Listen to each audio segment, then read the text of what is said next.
This is a rapidly approaching tsunami of plastic trash. The only thing that can stop it is this fence.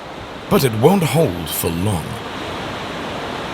A heavy force of water and trash breaks through the fence, and tons of waste and sewage continue their flow. This is the trash tsunami flowing down the Motagua River in Guatemala, one of the dirtiest rivers in the world. Almost every day, tons of trash are washed down by heavy rains to the Caribbean Sea. But how did it become this way? Motagua River is often described as the #1 plastic-emitting river in the world, located in Guatemala. Over 20,000 tons of plastic is passing through the Río Motagua basin in the Caribbean Sea annually.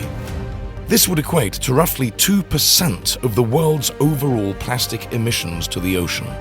For comparison, if you take all airplane emissions worldwide, they would total 1.9% of global CO2 emissions. The title of the most trashed river on Earth was achieved by the irresponsible actions of humans. Untreated sewage, industrial waste, and illegal dumping of trash committed by people are the main factors of this problem. Every day, over 5 million people who live near the river throw out an average of 1.15 pounds of waste per day. Plastic bottles, utensils of all kinds, discarded clothes, and even dead animals. The biodiversity of this river is non-existent. Once a place of rich wildlife, now a no-man's river. Moreover, the rainy seasons of Guatemala are making the situation even worse. Severe tropical storms gather all the trash and create large river flows, like the one you saw at the beginning. Even beaches are suffering from this huge problem. No matter how hard people clean up their beaches, new piles of trash come back every day.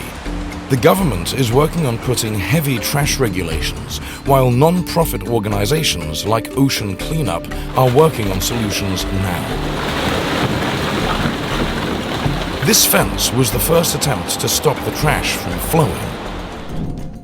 This is an interceptor trash fence, an 8-meter-high fence that was designed to let the water pass but block any trash incoming. Despite heroically holding back tons of waste rushing downstream, the accumulated trash slowed down the water stream. With the force of hundreds of pounds of waste and a river stream, the fence was breached. They admitted the trial was unsuccessful. However, they learned from their mistakes and came up with another plan.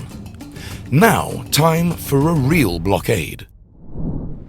This is the interceptor barricade, a system of extremely heavy-duty floating booms placed throughout the river.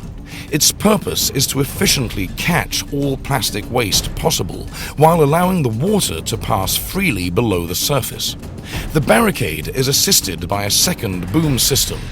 One upstream with a length of 170 feet catches trash, but the second further downstream booms at 250 feet long to capture anything that the upstream cannot.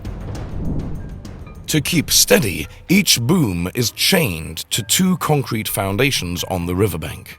By anchoring them on dry land instead of riverbeds, it can avoid the risk of erosion.